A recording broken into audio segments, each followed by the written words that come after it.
Assalamualaikum dan hai, kita jumpa lagi setelah sekian lama kita bercuti. So ini adalah first week untuk semester kedua. Okay, semester sesi kedua lah. Okay, kali ini kita akan belajar topik 2 iaitu pengamiran yang ada dalam modul UMT 2122 Calculus. Alright, untuk tajuk 2.0 pengamiran kita akan belajar 3 subtopik, iaitu yang pertama adalah menggunakan konsep kameran tak tentu untuk menyelesaikan masalah. 2.2 menggunakan kameran tentu untuk menyelesaikan masalah, dan yang ketiga kita akan melaksanakan pengamiran untuk fungsi trigonometri. So kita ada 3 subtopik besar dalam tajuk kedua ini. Dan untuk tajuk kedua ni kita ada 2 PB insyaAllah, iaitu quiz dengan folio, right? So untuk kali ini kita go through dulu kepada 2.1, right? 2.1 kita akan tengok konsep kameran tak tentu. Okay, sebenarnya konsep pengamiran tak tentu ni adalah bila mana nilai X itu ataupun bila mana nilai pemboleh ubah itu tidak ada nombor. Okay, tidak ada nombor tertentu yang dibagi dalam soalan lah. Dia hanya akan wakilkan sebagai huruf sahaja. Okay, itu untuk kameran tak tentu. Okay, sebelum tu kita kena faham dulu apa maksud ataupun apa proses pengamiran tu. Okay, proses dia adalah kita kena cari kameran daripada jawapan terbitan ataupun jawapan pembezaan. Kalau kita boleh tengok kat sini, gambar rajah yang besar dalam kotak ini. Okay, so kita boleh tengok. Saya akan terangkan yang ini saja. Yang tulisan-tulisan tu nanti boleh baca sendirilah. Saya hanya akan terangkan dalam bentuk gambar rajah yang besar ni. Okay, yang mana? Okay, contoh kat sini fx. Fx ni kita kena faham dia adalah fungsi. Okay, soalan tu dia akan bagi fungsi fx yang kita belum buat pembezaan ataupun belum buat apa-apa pengiraan lagi. Okay, kita daripada fungsi itu kat sini kita tulis fungsi. Okay, daripada fungsi asal kita kena kita terus buat pembezaan. Bengkok-bengkok. Kita buat pembezaan, kita akan dapat f prime X ataupun simbol lain untuk terbitan adalah dy per dx. Okay. Kemudian daripada jawapan terbitan ini kita buat pengamiran. Okay. Kita patah balik. Maksud untuk patah balik tu kita kena buat pengamiran. Bila kita buat pengamiran untuk jawapan terbitan tadi, kita akan dapat fungsi tu semula. Okay, contoh. Saya akan bagi contoh kat sini. Okay, saya bagi contoh. Saya bagi satu fungsi yang senang lah. Okay, fungsi y. Selalunya kita akan guna y lah, ataupun nak guna fx pun boleh, tak kisah. Saya akan bagi fungsi y sama dengan 2x. Alright. Kalau tak nak 2x pun saya bagilah 2x kuasa 2 lah. Okay, saya tulis cantik sikit. Lama bercuti tulisan pun tak berapa nak cantik kan. Okay, 2x kuasa 2. Okay, bila kita buat pembezaan, okay, refresh balik kaedah pembezaan tu. Macam mana nak buat? Okay, kita ambil dia punya kuasa, darabkan dengan perkalian. So 2 darab 2, 4 lah. So kita akan dapat jawapan. Kat sini tulis jawapan jawapan pembezaan. Dy per dx 4x. Kenapa 4x? Sebab kuasa asal 2 dah tinggal 1 dia tolak kan. 4x. Okay, kemudian kita kamerkan balik jawapan 4x ni. Cara tulis pengamiran, ini tulis kameran, ini simbol dia. Simbol dia macam S gitu. Gitu. Ambil jawapan dari 4x ni, dx kena tulis. Okay, cara tulis pengamiran, cara penulisan kameran adalah kena ada simbol, kena ada dx. Alright. Okay, kita kamerkan jawapan terbitan tadi di sini. Okay, kita buat kameran. Apa jawapan bagi kameran? Mestilah fungsi asal. Fungsi yang mula-mula dibagi dalam soalan. Itu kita panggil proses pembalikan. Fx kita bezakan dapat f prime x ataupun dy per dx sama kan. Kita kamelkan balik jawapan terbitan tadi, kita akan dapat fx semula. Jadi kita tengok contoh. Contoh kat sini ada bagi dua lah. Okay, yang mana dah ada jawapan pun sebelah sini ni dah ada jawapan, tapi saya akan go through jugalah supaya nampak kan lebih faham.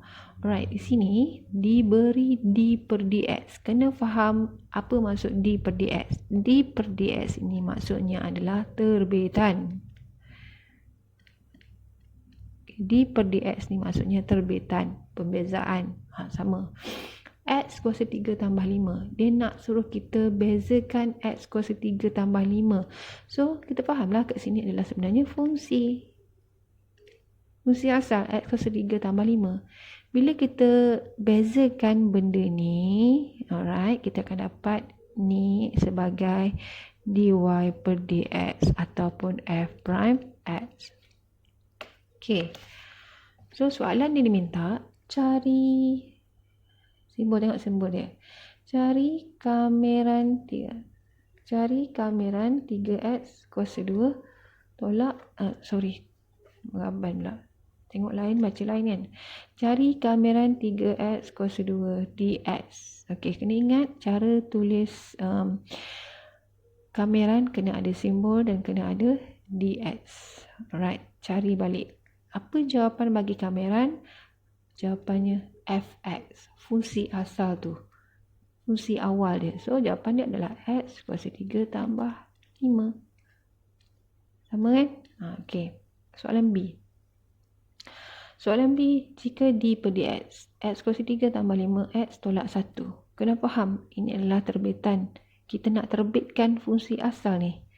Saya tak tahu kenapa sengit-sengit saya tulis ni. Fungsi asal x kuasa 3 tambah 5x tolak 1. Ini fungsi. Ataupun kalau tak nak tulis panjang-panjang, ini fx. Nampak kan? Okey, fx. Ini adalah 3x kuasa 2 tambah 5, ini adalah f prime x. Dibezakan kan? So, cari kameran 3x kuasa 2 tambah 5. Ini mana dapat? Pada sini jawapan ni. Apa jawapan untuk kameran pula? Patah balik lah. fx lah. Okey, so jawapan dia adalah x kuasa 3 tambah 5x tolak 1. Right. Sama je. Okey, kita tengok contoh. Praktiskan diri 2.1.1. Soalan 1A. Alright.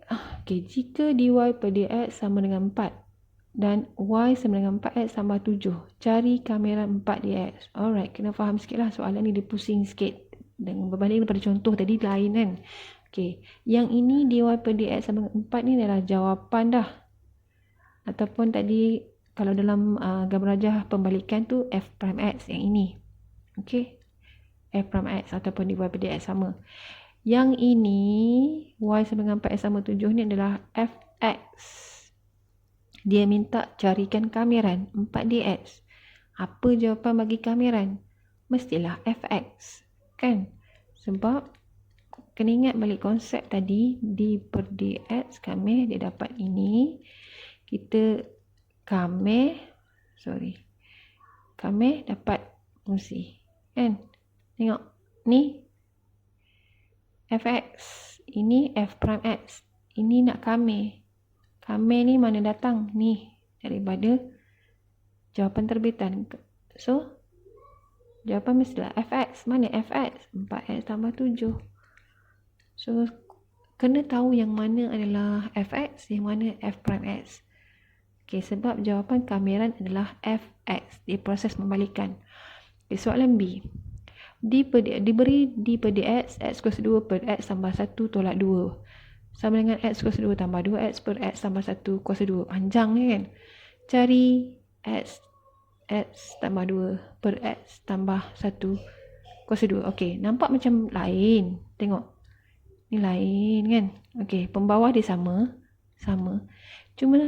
Cuba darab balik. X darab x kuasa 2 sama saja. Dia cuma nak kelirukan kita je. Okay, kita kena bijak lah. Tengok kan. Bila darab balik, x kuasa 2 juga. Sama. So, kenal pasti yang mana adalah fx, yang mana adalah f prime x. Tu fungsi dia. Okey, ini yang pertama lah. Ini adalah fx. Ini adalah f prime x. So, ini kameran. Dia suruh cari kameran. Jawapan kameran mesti ambil fx. So, fx di sini adalah x kuasa 2 tolak 1 tambah 1 tolak 2. So, ini jawapan. Okey, soalan C. Soalan C kat sini, jika d per dx, x kuasa 2 tambah 3x tolak 10 sama dengan 2x tambah 3. Okey, kat sini dalam kurungan ini fx, ini f prime x. Buat macam tu senang. Baru kita boleh ni kan. Okey, cari kameran 2x tambah 3 dx. Jawapan untuk kameran mesti rujuk pada fx. So, fx adalah ini. Senang kan? Okey. Right. Kemudian soalan D. Soalan D dibagi fx, x kuasa 5 tolak x kuasa 2 tambah 8. Ini fx.